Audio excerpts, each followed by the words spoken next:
Hi friends, இங்கே பாருங்கள் வாழைத்தண்டு நாங்கள் வாழை மரம் வெட்டவே இல்லை, வெயிலுக்காக காஞ்சி போச்சு.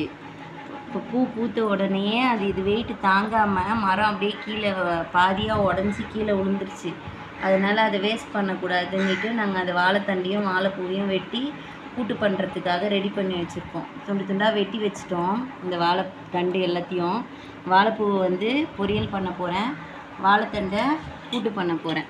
இங்கே பாருங்கள், கட் பண்ணி சின்ன சின்னதாக கட் பண்ணிவிட்டு கூட்டு பண்ண போகிறேன் மெலிசாக. நான் எப்பவுமே இப்படி கட் பண்ணிவிட்டு குச்சி வச்சு அந்த நாரெல்லாம் வெளியே எடுத்துடுவேன்.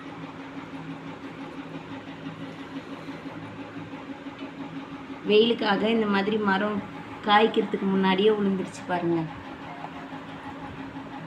இந்த மாதிரி குட்டி குட்டியாக வெட்டிக்கலாம்.